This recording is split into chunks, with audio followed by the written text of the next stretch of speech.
Hi, I'm Sunny Lindley. I'm a mother of three and an artisan entrepreneur, and I love to teach people how to grow their handmade, self-determined life through urban homestead design coaching and through family ecology coaching.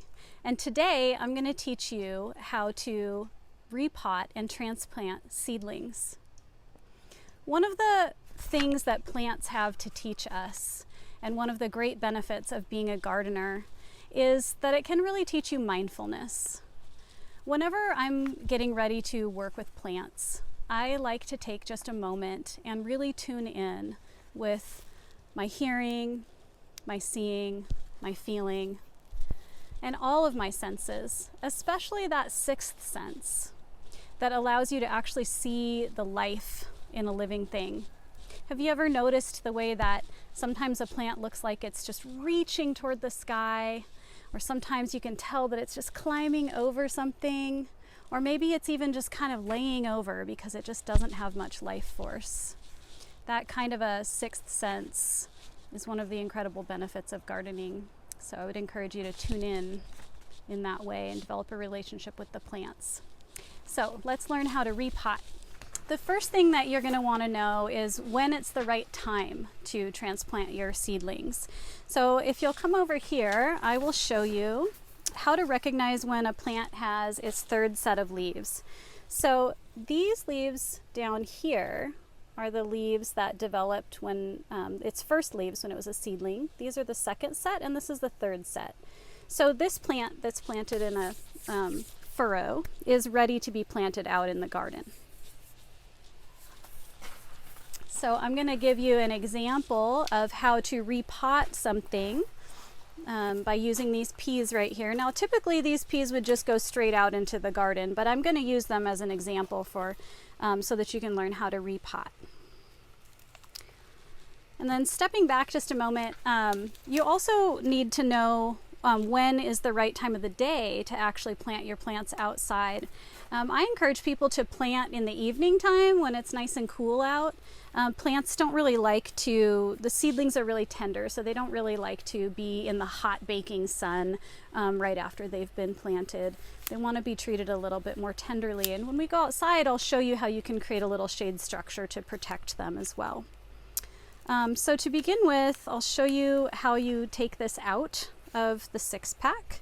So I usually start by squeezing it like this. And then I'll take my fingers and just put them gently right over the stems.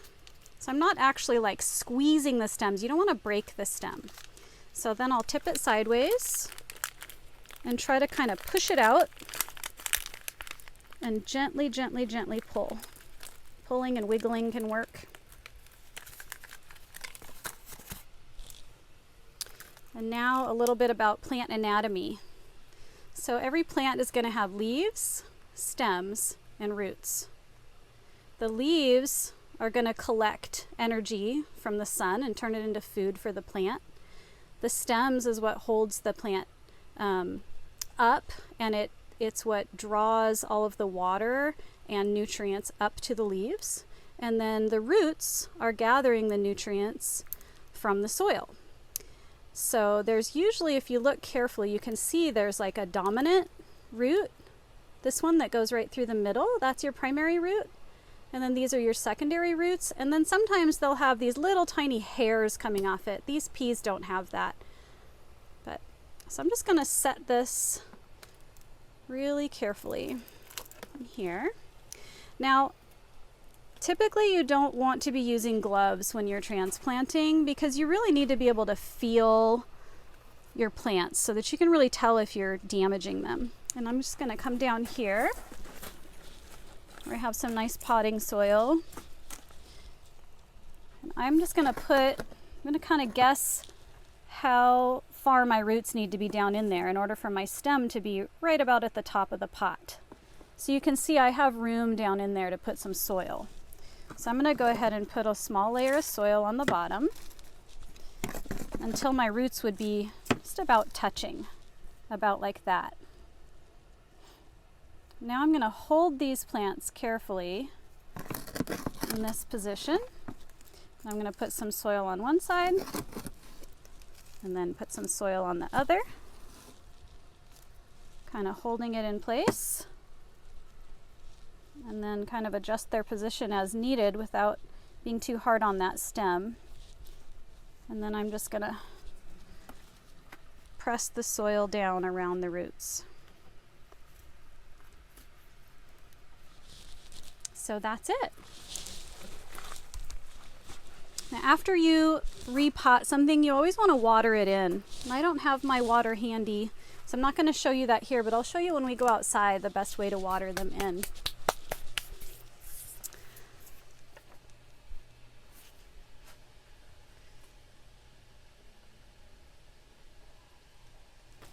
So now I'd like to show you how you can remove a plant that's planted in a furrow. So I would identify right where that stem is coming down into the soil, and you can see it's really closely planted with another plant here. So I'm not even going to try to get the one plant by itself. What I'm going to do is just put my hori knife down, and I'm going to just pry it up. So I'm actually loosening up all this soil. And so you can see I actually got 3 plants here. So then I'm just going to really gently just kind of massage the roots and see if I can't get these to separate. I'm not pulling on them because that would tear it. I'm just massaging it until it naturally wants to come apart. So now I have just this one plant, and then this one that's not very strong, may even be a weed. I'm just going to pull that one out. And then I would use the same technique to put that one in a pot or to put it in the ground. But I'm just going to leave it here for now. Come back to it. So that's how you take a plant out of a furrow for transplanting. We're going to take this little guy outside, and I'm going to show you how to put it in the ground.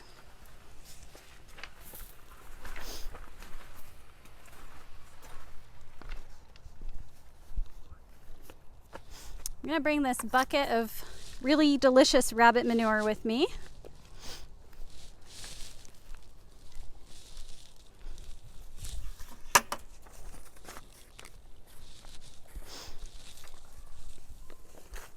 So this plant's going to go in this bed where actually I put some plants out here at not such a good time. They were a little bit young still, and I put them out in the late afternoon, so they kind of got a little too much sun.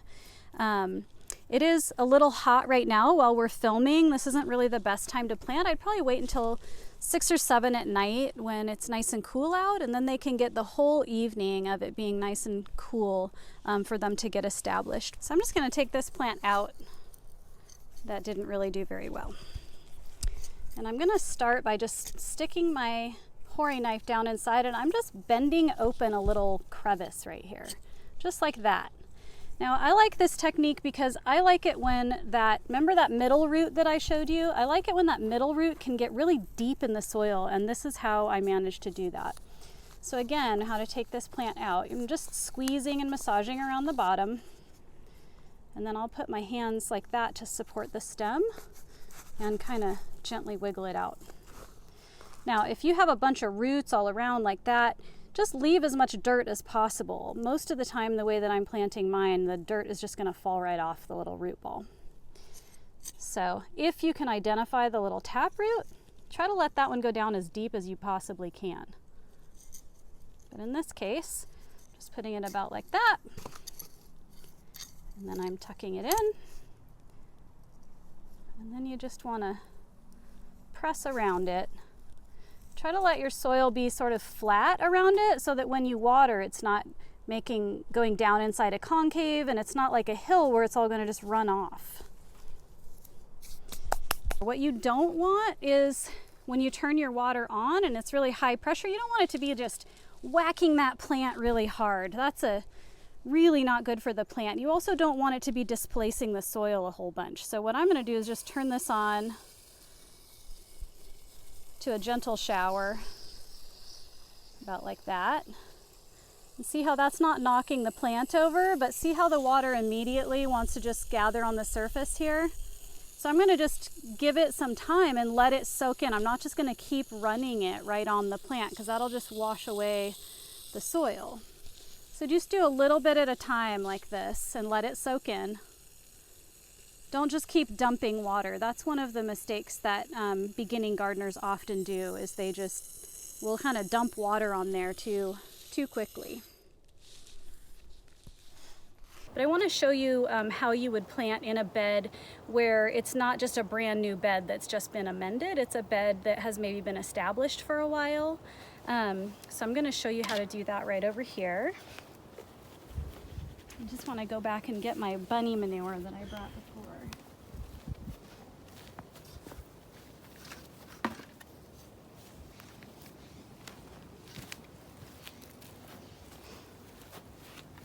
So right here, this is just a little poppy, like a California poppy style one. And what I want to do is I want to take out this plant that's not really desirable to me.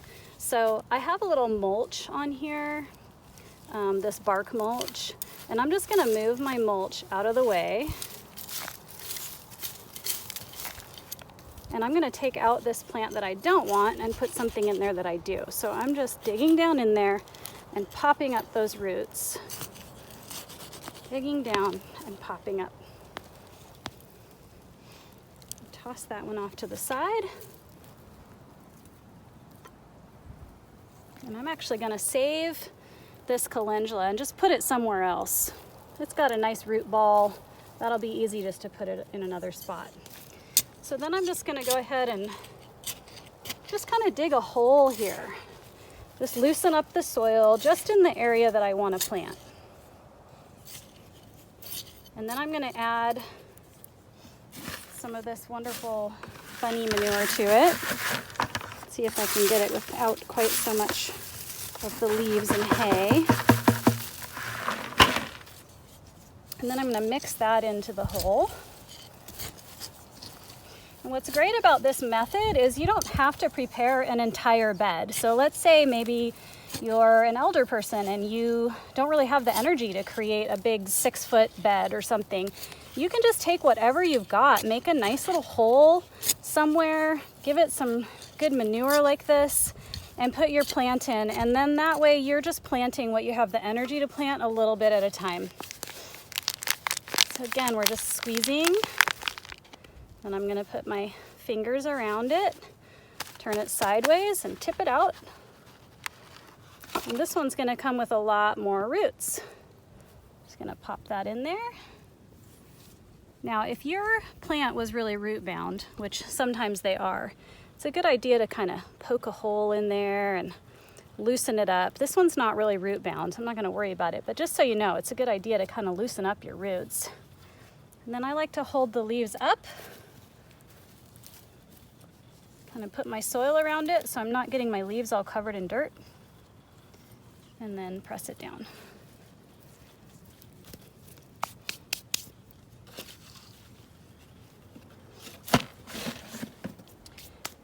Now, after you've planted some of your seedlings into your garden and you've watered them in, you want to think about protecting them for a while because they're going to be a little bit fragile. So one of the ways that you can protect them, one thing you need to be concerned with is the cold. And so the best way to protect them from the cold is just to not put them out if they're not cold hardy. So again, read on the back of your seed packet or look them up online or just get a great gardening book or ask a friend and find out whether it's a reasonable time to be able to put that plant out. Some are cold hardy and some are not. And then there's protecting them from the heat. So again, they're tender and you don't want them out in the hot sun. So I'm going to show you a quick and easy way that you can just set up a little shelter for them. If you have some bamboo stakes or even an old broken broomstick or something, you can just poke them in the ground. And this is kind of just an estimation here, but if you pay attention to what direction the sun is, so in my case, the sun's coming up over here and it's going down over there. but it's kind of mostly over in the southern part of the sky. So if I were to put shade here, it would be shaded all day. So all I've done is just put a couple of stakes down in the ground, and I can hang a little piece of a sheet or something, and it'll just shade my plant. And you can experiment around with it. It's that hot afternoon sun is what you really want to avoid. So just move your little structure that you've built around until you can see that it's shading your plant. You only need to do that for a couple of days, maximum a week. That'll give it enough time to establish some good roots and regulate its own temperature and be a lot happier that way. So that's a simple solution. You can also do a cold frame. That's what this is right here. Oftentimes what I'll do when I plant my starts out is I will plant them in a nice pattern with companion planting, which is what you'll see in here. This is some cabbage and Brussels sprouts, and it's interplanted with giant zinnias. These are giant zinnias. So you can see the pattern I did here, where I went one plant here, and then a companion plant, one there, and a companion plant in between. Now, after you plant them, it's really great if you put some mulch on there to keep weeds from growing. On the other hand, if you're overhead watering, your mulch, like in this case, can actually be what grows the weeds. So this is all just seed that is coming actually from the straw itself. This is a result of overhead watering. So my favorite way to water would be to have drip irrigation. I'd plant my plants, lay my drip irrigation down, then put my mulch on top of that, and then you're only watering the plants, you're not watering the mulch, and you're not going to get the weeds. So this cold frame, it's not necessary for these brassicas, but it's just an example how, let's say if you wanted to put out right now some tomatoes or eggplants or things that are too sensitive for the frost, you could put a cold frame like this on it. They're very simple and easy to make. Another way to protect your plants that's important is to protect it from insects. This is called a row cover, and this is a fabric that water and light is able to pass through, and this is really important for protecting. I especially use it for my brassicas to protect from insects. But you can see this is actually just a lettuce and radish bed. We just planted some seeds in here, and the purpose of the row cover in this case is actually just to keep my cats out, because my kitty cats just love to lay on my freshly planted beds because they're nice and cool. But this is a really good form of insect protection. It keeps insects that generally would fly in from the top and land on your plants and lay eggs, like cabbage looper moths. So if you want to get a really good brassica crop, you're definitely going to want to do your row covers, which I don't have on all of mine yet, but I'm hoping to get there. So I think I've just about covered everything that I intended to cover in this video.